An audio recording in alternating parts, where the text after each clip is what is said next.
If you like the breezy, warm, dry weather, enjoy it today. It's on its way out very soon. You can see behind me here, the camera's shaking. We have plenty of this yellow grass as we definitely need the rain. You got some low clouds out there, but for the most part, I mean, it's going to be another very warm day. Temperatures are in the 86, 87 degree range, some of those possibly even higher.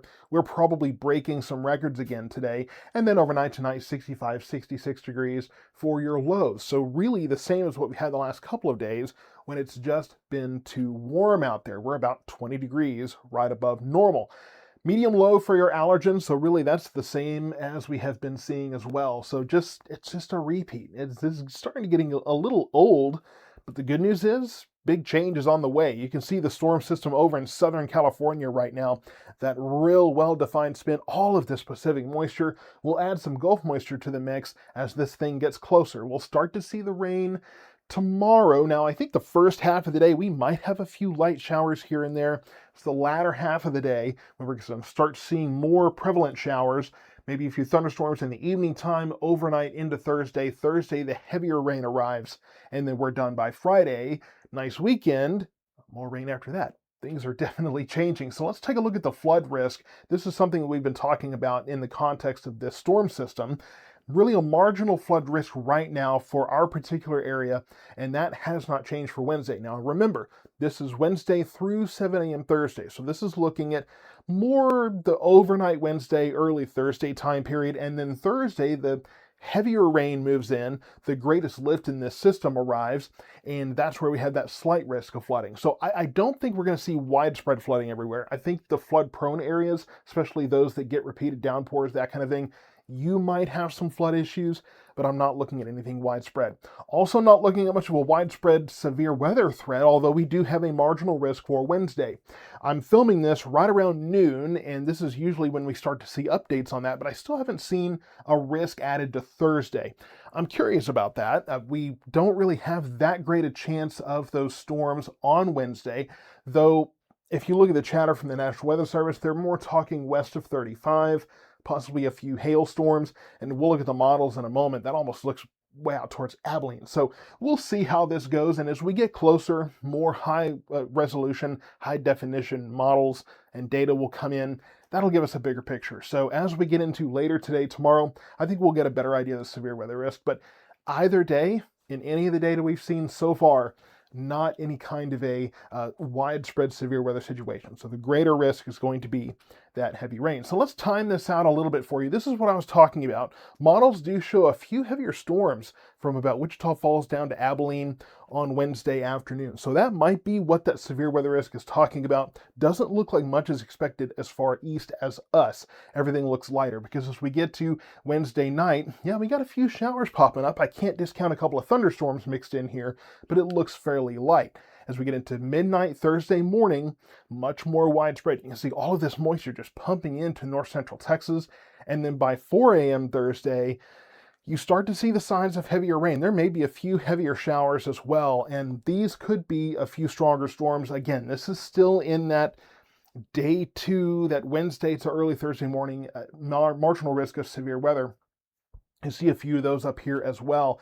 But as we get into 8 a.m. Thursday, you start to see our area clear out ever so slightly. Heavier rain to the west.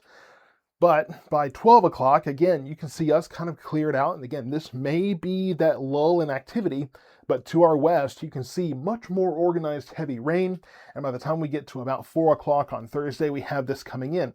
What's interesting about that is that we do have these heavier cells right in the heat of the day. And as we advance to 6 o'clock, now this is after sunset, but you can see a little bit of a curvature in a couple of these little things, which usually is the model trying to signal to us there could be some wind shear.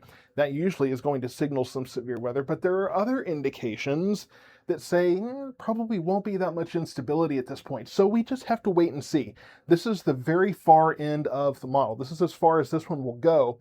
So as we get more high resolution data, more close range data, we'll get a better look at this and hopefully get a better idea of what to expect. So here's the forecast. We're talking gusty winds again, warm day. Tuesday, hey, today's the same thing as we've been seeing. Things start to change Wednesday. Most of the day, fairly light chance of rain. It increases overnight. Thursday is when we have the heaviest rain coming through. I'm just looking at off and on rain Thursday. I think the heaviest of this, again, is going to be in the afternoon to evening hours, but only 75 on Thursday. And then the rest of the forecast looks pretty nice. Friday, Saturday, we're in the 70s. Sunday, Monday, this is where we're looking at our next storm system coming in. Lighter chances of rain Sunday, better chances late Sunday into Monday. So this is the very far end of the forecast. We're going to have to wait a little while to get a little more detail on that. But either way, we have another rain chance. So this is definitely different from what we've seen. And the temperatures stay relatively cool. Saturday, of course, I'll be at the Coleman Building, the old high school in Waxahachie, and that's where we'll have the Coleman Craft Fair. Of course, you can come and find some unique Christmas finds and that kind of thing. I'll be out front welcoming everybody to that in the South Metro Weather booth, so I hope you'll come to that. We'll post more details on that on the page. There's been a lot of talk about Thanksgiving, and I want to talk about that for a little bit because we've been looking at everybody posting all of these model updates. And you can see every model update, it changes, sometimes quite a bit, and the forecast changes with it. So they're saying, well, now it looks like this, now it looks like this, and sometimes they'll talk about it and then they'll go dark for 12 hours and then all of a sudden 2 runs later, oh, it looks like the same thing again, so then they'll post again. I want to show you how crazy and all over the place these models are. This is yesterday afternoon's run, looking at lunchtime on Thanksgiving. So you can see there's a front out there, but it's fairly north of us, and we have fairly mild temperatures. Now, look at the next run 6 hours later. You can see a strong front with very strong winds, just starting to nose its way into our area right there at lunchtime on Thanksgiving. Let's go to the next run. This front, much weaker. This one doesn't even get south of the Red River on this one. So this is very much a version of this run that just doesn't have anything ambitious. Then you go to the next one. This is the latest one. This one brings snow in the afternoon. So just the GFS model here, which is the one that people have generally been following, it goes a little farther out. It has been all over the place. And you have so many people trying to predict what Thanksgiving is going to be like. And I won't say that storms don't vary within that 7-day forecast period. They do, but usually not this much. So the closer you get to a forecast in terms of that time period, when you limit it down to 7, sometimes maybe 10 days, I like my 7, I'm comfortable with that. You have fewer variations and it requires less change, less explanation, right? That's what I like about it. But really, I mean, the models for Thanksgiving have been just all over the place, which is why I'm not giving you a forecast yet. Some others are, and some want to try to read those tea leaves. I'm going to wait until we get a little more consensus and a little less back and forth from the models. So stay tuned. We'll keep you updated. Once we get a better look at Thanksgiving, it'll probably be this weekend, but we'll make sure you're prepared for Thanksgiving Day. I don't think it's going to snow. I think this model run is a little off its rocker there. And it's something that somebody actually pointed out to me one time, is that your morning models, they don't have weather balloon data. So sometimes your morning models are actually the weakest out there. So we'll keep you updated, but for now, let's focus on the rain coming over the next couple of days.